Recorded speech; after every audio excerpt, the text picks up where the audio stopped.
Good morning, everyone. Can you hear me clearly? Thumbs up, please. Ma'am Elaine.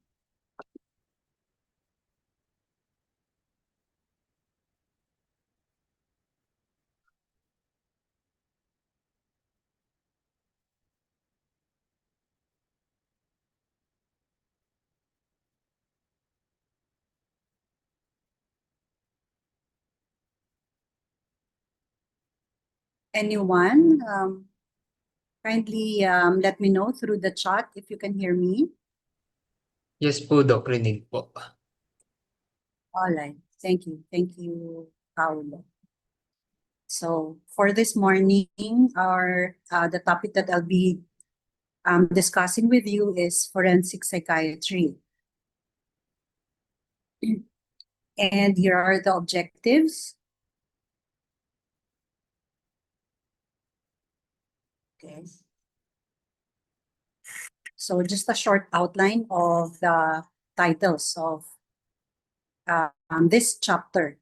No? So it's in chapter 36, if you have your Kaplan with you, in the 11th edition.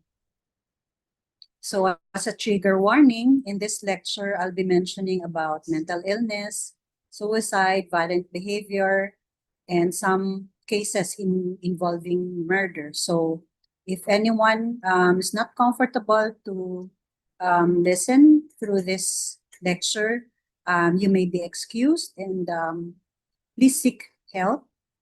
All right, but make sure that you will still be able to study the topic on your own. All right, so we move forward to the introduction of this topic. Forensic psychiatry. It's a branch of medicine that deals with disorders of the mind and their relation to legal principles. Forensic psychiatry covers a broad range of topics such as the career or the professions, ethics, legal duties to provide competent care to patients, as well as the rights of the patients to receive and refuse treatment, court decisions. No? So in forensic psychiatrists also, as well as psychiatrists, also helps in court decisions, legislative directives, government regulatory policies, licenses and board, and evaluation of those people charged with crimes. So forensic belongs to the courts of law. So number one topic is medical malpractice. Medical practice is a tort or a civil wrong. It's a wrong resulting from a physician's negligence. So the physician failed to provide the required standard of care, causing damage to the patient. But the action is based on the general duty, which is to not cause harm. It's the second line, which says that it's non-criminal, non-contract wrong resulting from a physician's negligence. So it doesn't mean that it doesn't mean that there is no contract, that the physician will not be liable for a malpractice, but since the relationship of the doctor and the patient doesn't need any contract, they are still under, they can still be sued or be charged for a criminal act. Negligence is doing something that a physician with duty should have done or has failed to do something as defined by the medical practice, the current medical practice policies or guidelines. And during malpractice, the proof for deviation from the standard of is used. It's usually what is it's where they base the standard the decision of malpractice if they deviated from the standard of care. In proving malpractice, there should be 4Ds. So the person that is complaint should be able to prove that there is a doctor-patient relationship, that the doctor has a duty to care. Second is, for example, sige, I want to, I want to see a, sige, I'll ask this later. Okay. Again, no? Number one is that there is an existing relationship. Second, there was the deviation from the standard of care. Third is there is a damage in the patient. It can be physical or emotional. And there is a deviation. The deviation directly caused the damage. So the 4Ds is the duty, deviation, damage, and direct causation. Okay, maybe we can do this, no? Kahit through chat na lang, no? For example, a psychiatrist giving advice on a radio program that is harmful to a caller. So is there a malpractice? Yes or no? Can you say that there is malpractice if a psychiatrist, no, through a radio program, gave an advice and has done harm to a patient or a caller? Yes or no? Is there malpractice?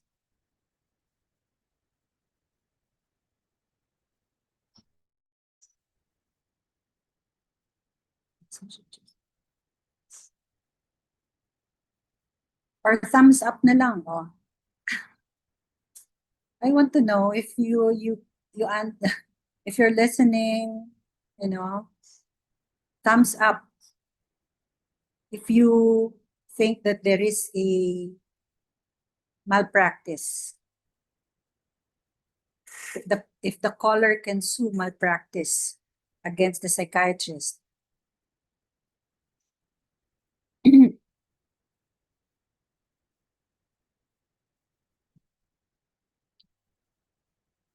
Okay.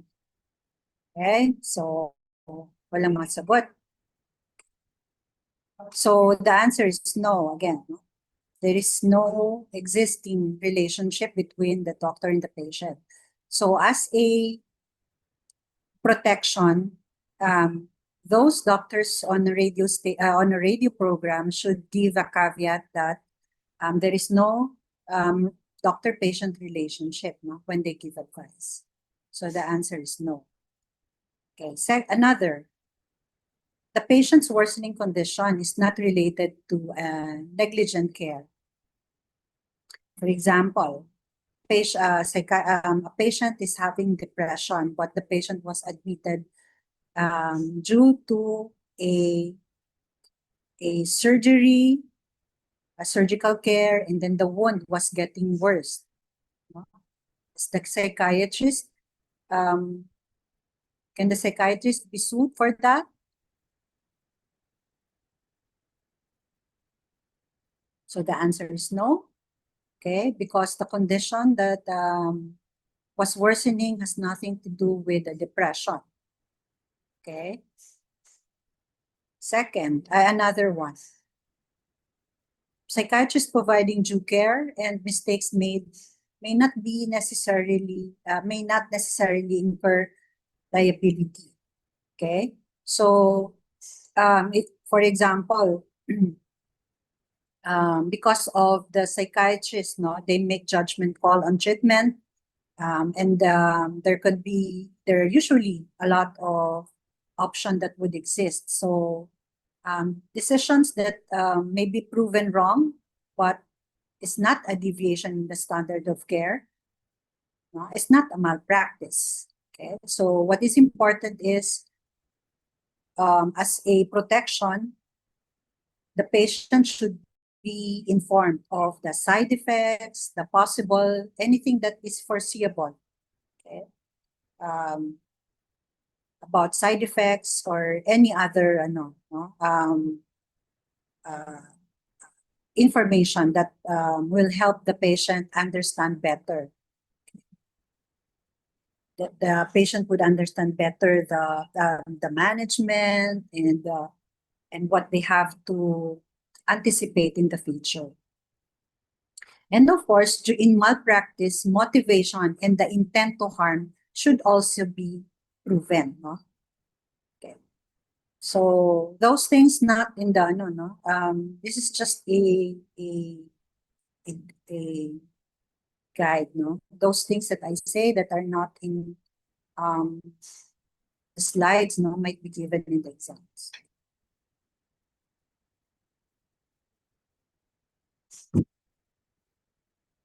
So, okay, the proof by preponderance of evidence must be about 59 to 49, 50, more than 50%, no? Or just enough evidence to tip the scale one way or the another to prove, again, if there is malpractice. So, preponderance of evidence is that looking into, exploring, weighing the pros and cons, in malpractice. So there should be majority of evidence pointing to a malpractice rather than not, rather than a non-malpractice, or just a regular standard of care. Okay, so for example, again, radio program, since there is no doctor-patient relationship, if it was proven that the harm that happened to the patient has nothing to do, with or there is no relationship, then there can be no malpractice suit.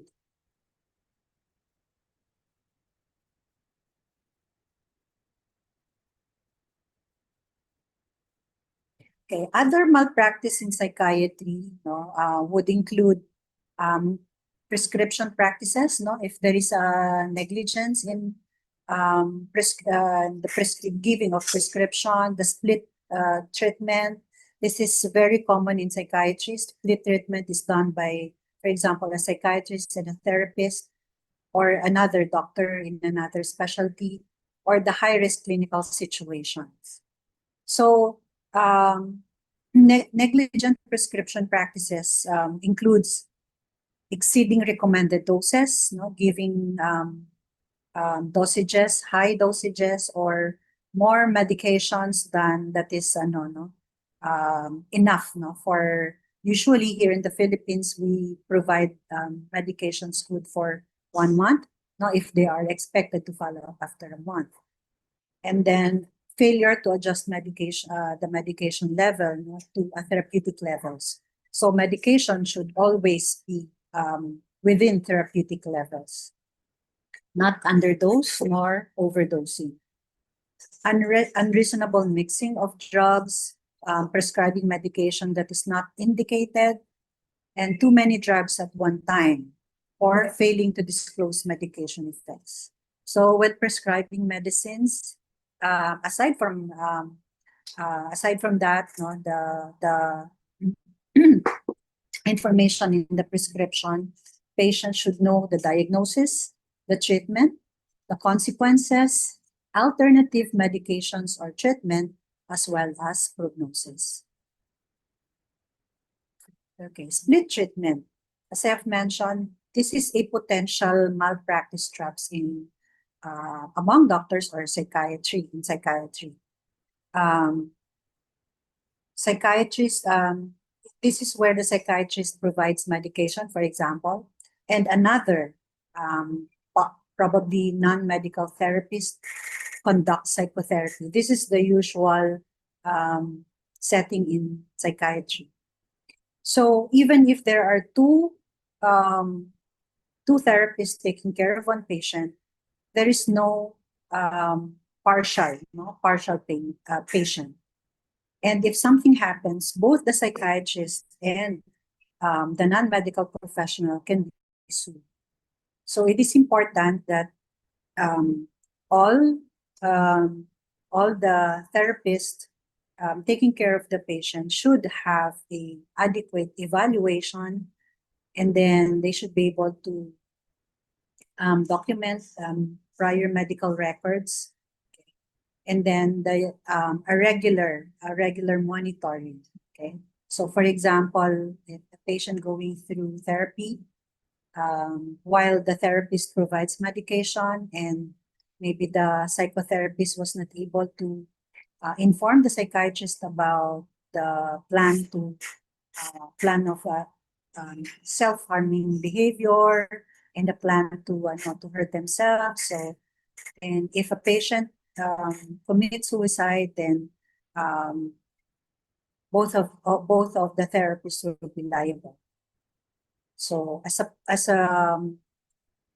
a way to protect, also psychiatrists should have a continuous and adequate evaluation, and then of course the adequate mental status examination.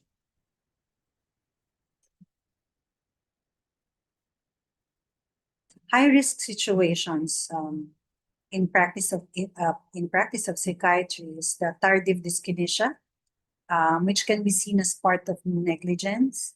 Okay, tardive dyskinesia is a side effect of chronic giving of antipsychotics. So if no monitoring is done and relatives are not informed about the side effects, then there is negligence in that part.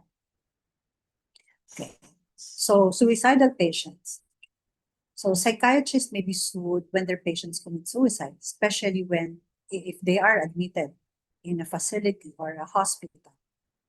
So failing to perform a reasonable assessment of a suicidal patient's risk for suicide or implementing an appropriate precautionary plan will likely render a practitioner liable. So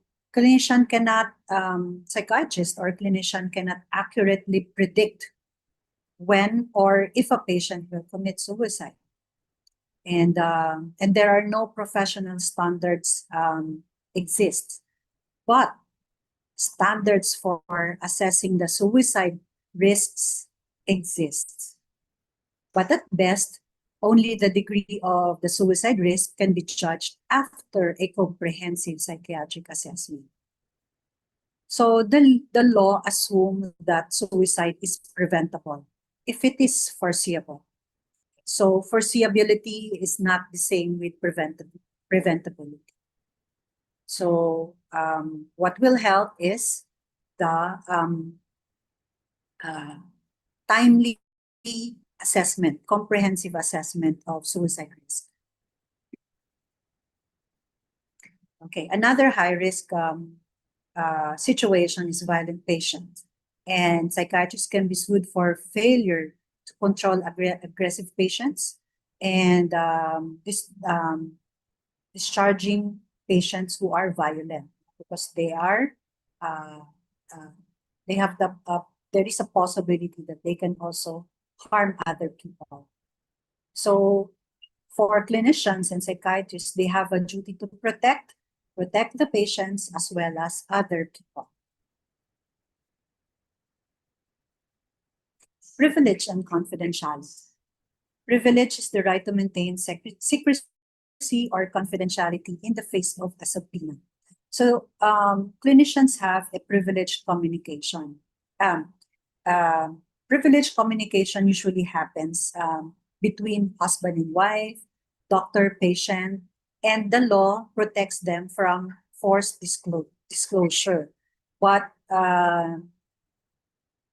even on a witness stand, but there are situations wherein this privileged communications can be breached, legally breached. Okay, so, and the right of privilege belongs to a patient, no, not the physician. That's why the physician should always ask the consent of the patient or the parents or their family, no, if they need any information or they have to release any information about the patient. So exception is that the mental health uh, if the mental health is used as a defense, this usually happens during in court or litigation. Psychiatrists make a claim a medical privilege, the patient and doctor relationship, but this cannot be that this but this does not happen in military courts.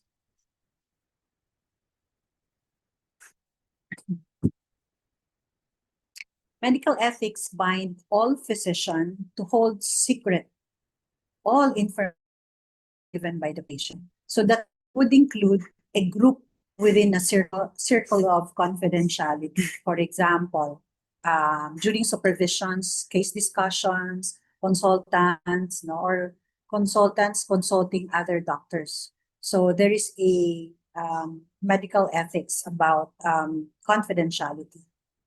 But if those information, if is used outside, it needs written permission, like from a lawyer, family, or previous therapist which is involved in the case.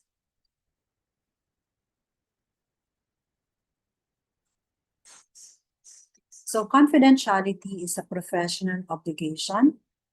And that again, as I mentioned, subpoena, no? When there is a subpoena, the physician or the clinician is forced to breach confidentiality. But it should be mentioned in court. So sometimes the court asks for documents, and it is called subpoena duces tecum, wherein the clinicians should produce relevant records and document. And again, permission is needed.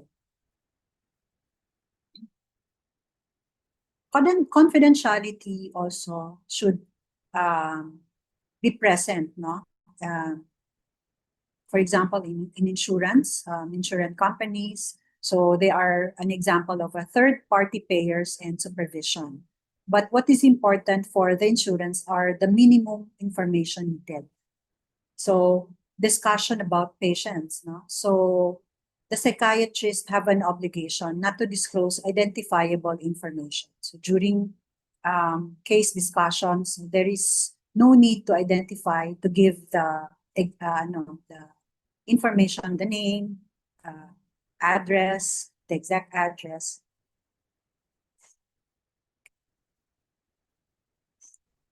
And child abuse. Psychiatrists are required to report that a child has been the victim of physical or sexual abuse. In this case, confidentiality is limited by a legal statute on the grounds that a potential or actual harm to the vulnerable children outweighs the value of confidentiality in a psychiatric setting. So psychiatrists are mandated by law to report to the SWD. All right, so we have this principle, the Tarasov one, which is a duty to warn. So if you want to understand the story of Tarasov 1 and Tarasov 2, again, you can look in the chapter, no, the Forensic Psychiatry, chapter 36 in Kaplan. So this is a story, wherein there was that happened in California Supreme Court, where a mental health professional has a duty to warn individuals who are being threatened by a patient. Okay, so because this is a story of a student who informed the therapist about his plan to harm another student. So although the therapist and the security guard was able to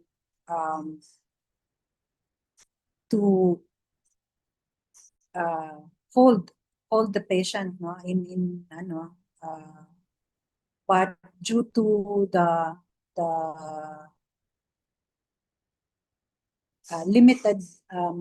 limited law that time, so they had to let go of the patient. So they got hold of the student, but after, due to some discussions, they had to let go. Okay, so but after 2 months, the patient carried out his plan, no, and harmed the student.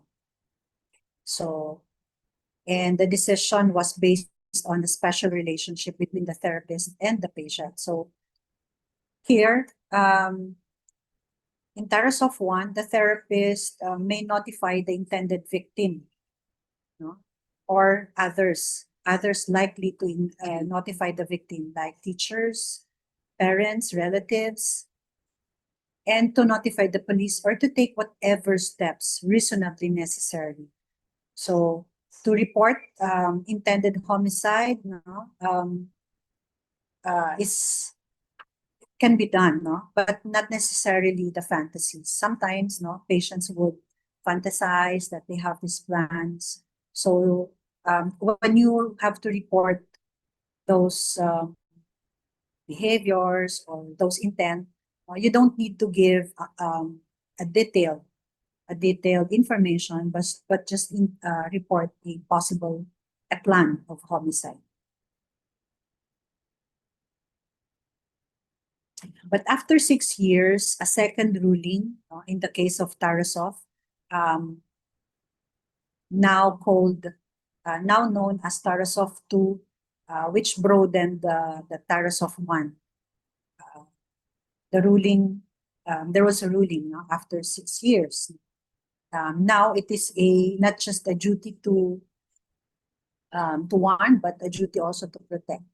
So if a patient is dangerous to another person, the therapist should take clinical reasonable action. Like, for example, admitting the patient, involuntary, and of course, report it to the authorities. In the Tarasoff 1 and 2, the arguments was that the duty to protect hinders treatment because the patient may not trust the doctors if they feel that the doctors cannot maintain the confidentiality. Also, difficulties in determining whether a patient is sufficiently dangerous to justify a long-term imprisonment or admission to a hospital. So the unnecessary involuntary hospitalization is not also allowed. So those were the issues. But generally, clinicians should note whether a specific identifiable victim seems to be in imminent and probable danger from the threat of an action. Now we go to hospitalization. Involuntary hospitalization is needed if a patient is unable to take care, or a person is unable to take care of themselves adequately. So when a patient presents a danger to themselves or others or in their environment to the extent that their urgent need for treatment in a closed institution is evident. So there is a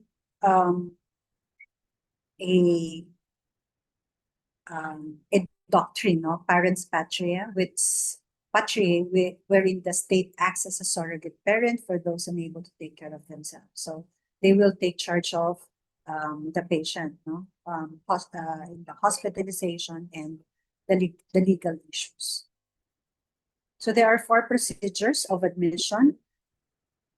One is informal admission. This operates on a general hospital model. The patients are free to enter and to leave against medical advice.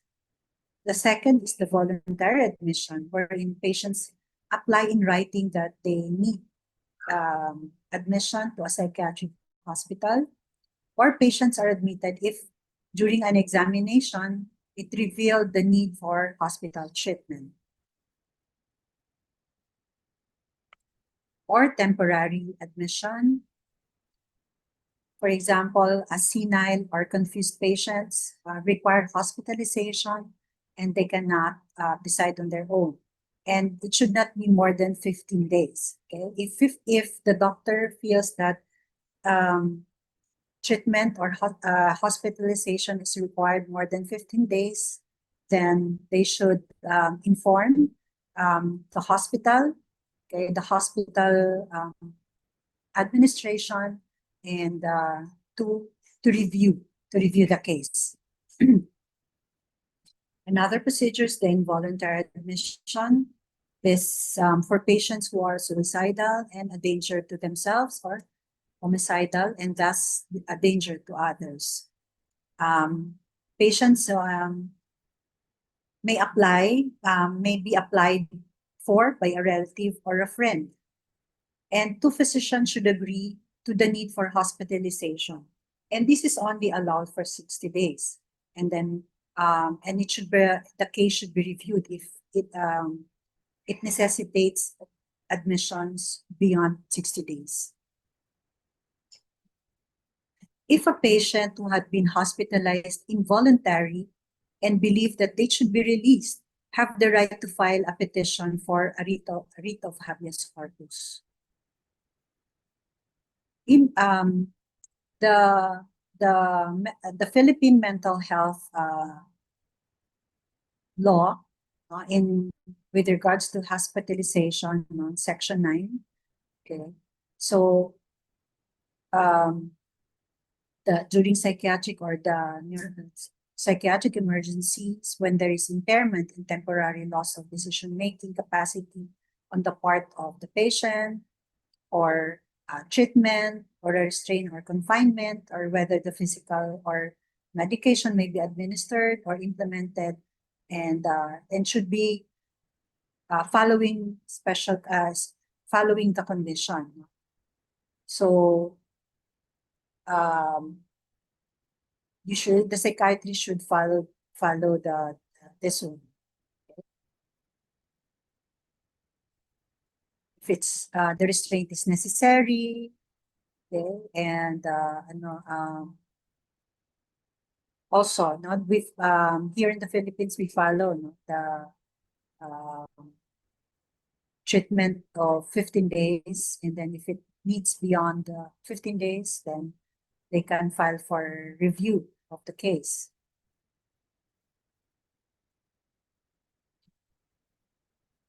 Now we go to the right to treatment.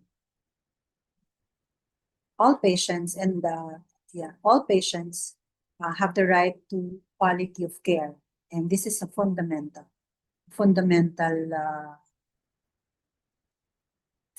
to all clinicians. Medication or the electroconvulsive therapy cannot be forcibly administered to patients because of this right. And patients also have the right to refuse treatment. But exception during emergencies, or the persons cannot be forced to accept treatment against their will, or an emergency. And emergencies defines a condition in clinical practice that requires immediate intervention to prevent death or serious harm, or if a patient cannot survive outside. So they have to be given such treatment. In psychiatry, we usually practice seclusion or restraint in our patients. So usually the indications are to prevent danger to the patient or to other people, or to prevent disruption to the treatment program or the physical surroundings, or assist in treatment as part of a behavior therapy, or to decrease sensory or overstimulation. So seclusion is done here. Or if patients request for seclusion or restraints, if they feel that they cannot control themselves, then they can request to be restrained or secluded. The contraindications, however, are complex. So if, for example, if patients has unstable medical conditions and psychiatric conditions, okay, if they are delirious and demented, okay, overly suicidal patients can be secluded or strained, and patients in severe drug reactions, over those require close monitoring. And but seclusion and restraint should not be used as punishment for the convenience of the staff.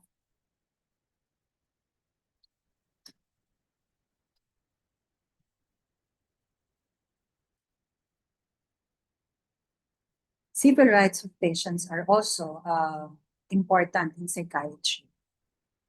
So the least restrictive alternative should be provided if necessary. If the patient can be, for example, an example of that, if the patient can be treated on outpatient, so then that should be done instead of admitting the patient in hospital. Visitation rights, no? That is to receive visitor at all times, but of course, they have to follow hospital visiting hours. Kinds of visitors not restricted are lawyers or members of the clergy. They also have a communication rights. They are free to communicate to the outside world, and but this requires restriction up to some level. For example, a patient with a criminal charge, or patients making threats via phone, they should not be allowed to use the phone, or should not be given access and similar, as well as some considerations like mail or email or communication. The private rights, patients have the rights to privacy in the use of bathroom, shower, space for clothing and other belongings, as well as economic rights. Aside from the reason of incompetence, patients are allowed to manage their financial affairs. Additional restriction.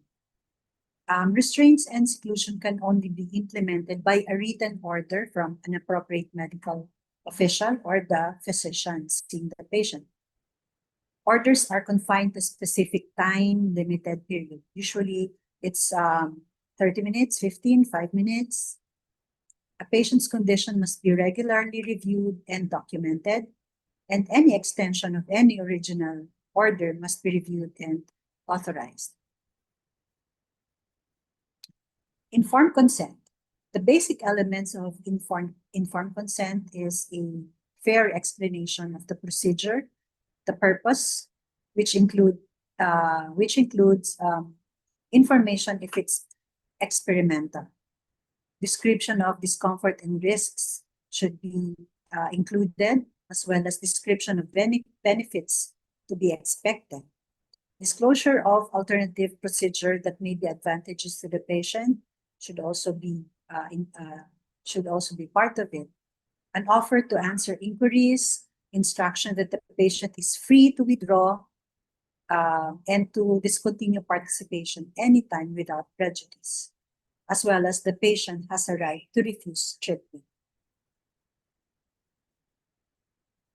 Minors or patients parental legally empowered to give consent, they should be asked for consent, or they should be informed of the procedures. During emergency, physician can treat minor without consent, and understanding of the risk and benefits of the procedure, for example, the ECT, needs informed consent. Testamentary and contractual capacity and competence. This is an evaluation of patient testamentary capacity to make a will. So this is not just for the elderly people, but for those who have properties maybe or things to bequeath. So 3 psychological abilities should be present, such as the patient has know the nature and the extent of their bounty or the property that they have. And they should also know the fact that they are making a bequest. They're bequeathing it, they're giving it. and the identity of the natural beneficiaries, for example, spouse, children, and other relatives. There should be presence of witness during this evaluation of the capacity, and competence is also evaluated.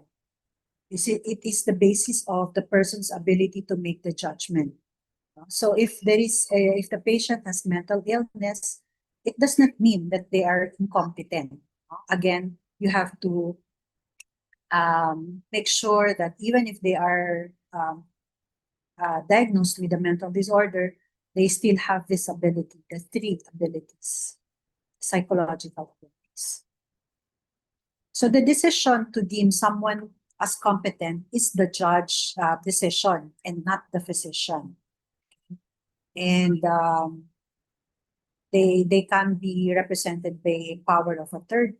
So this document permits the advanced selection of a substitute decision maker who can also act when the signatory becomes incompetent through illness or progressive dementia. And even when they have to select or assign the power of attorney, they should still have all the three psychological abilities. In criminal law, forensic psychiatry evaluates, ascertains that a criminal defendant has the competence to stand trial, and that they have the ability to consult with a lawyer with a reasonable degree of rational understanding of the proceeding against them. So the forensic psychiatrist uses an instrument called McGarry.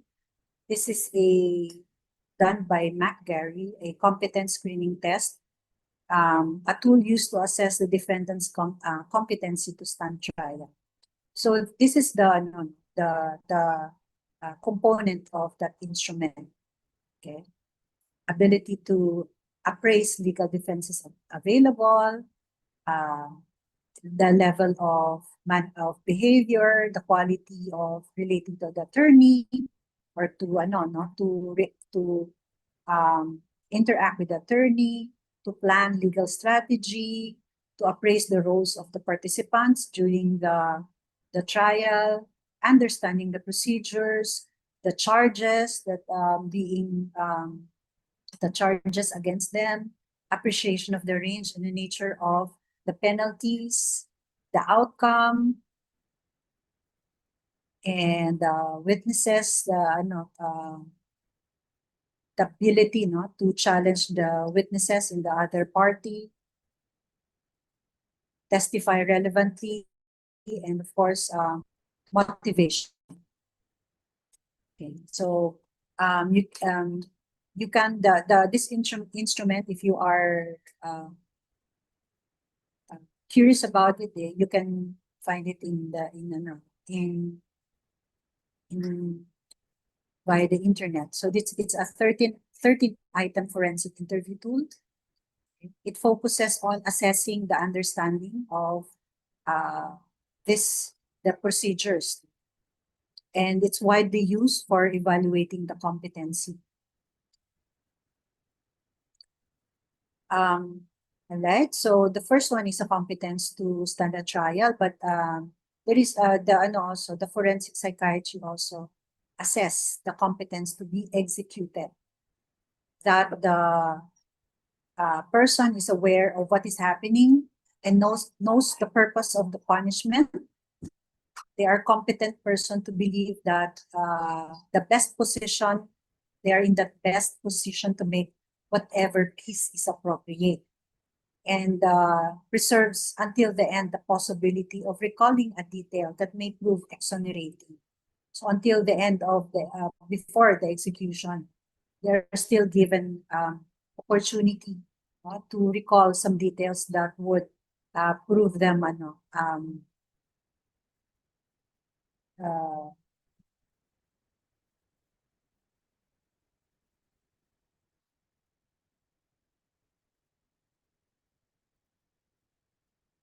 criminal responsibility. So according to criminal law, committing an act is socially harmful, no? But it's not the sole criterion for whether a crime has been committed.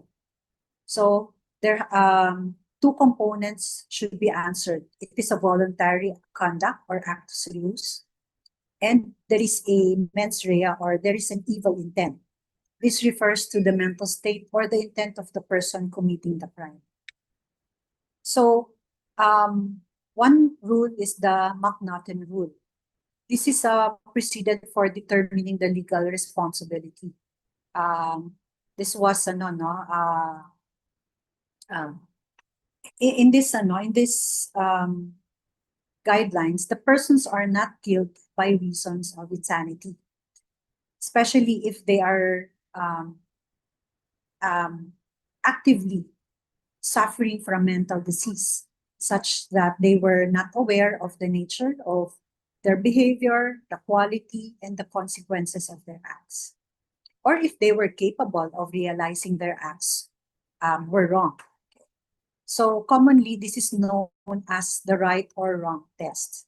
So whether the defendant knew the difference between the right and wrong with respect to the act, okay, so, or whether the defendant knew the act was wrong, or perhaps have thought that the act was correct, but that a delusion causing the defendant to act, no, as in self-defense. So that is under the McNaughton rule.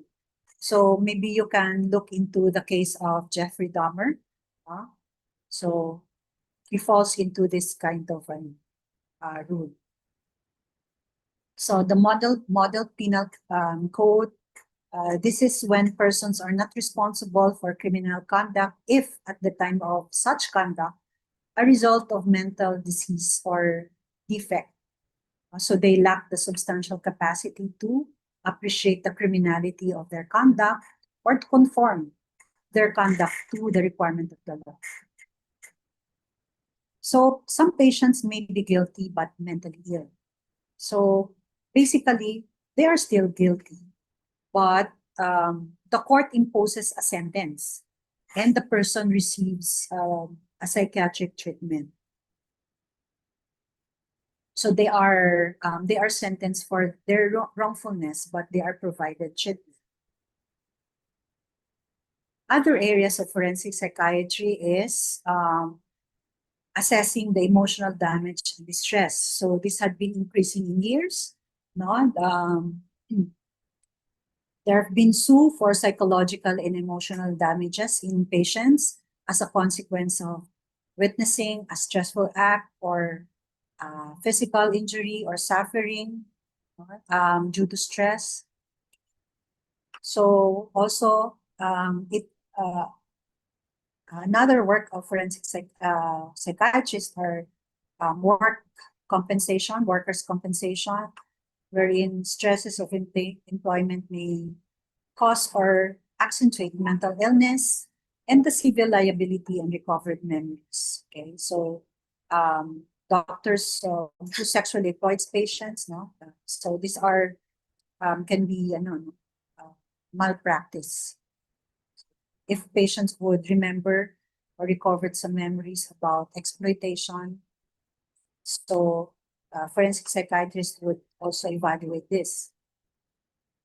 So for those for those recovered memories, especially in abuse cases, so patient who has allegedly recovered memories of abuse.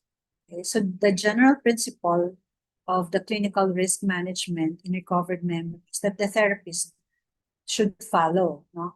Number one is maintain neutrality. So they should not suggest abuse when patients would recall such memory, and the evaluator should be clinically focused, no? And should be able to do adequate evaluation. A careful documentation of the memory recovery process, and manage the personal bias and counter-transference. They should also avoid mixing treater and expert witness role. So treater are the doctors or the doctors who are providing treatment, and the the role of an expert witness.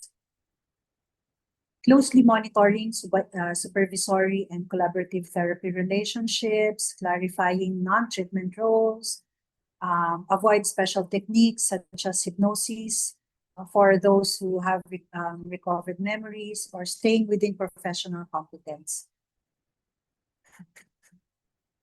So, as future clinicians or therapists, this is the primary role for yourself, is to protect yourself by documentation, express limitations, no, if you feel that in the treatment process or documentations, there are also limitations. Make sure when dealing with patients, have a witness and follow guidelines and the standards of care. Alright, so here are the references.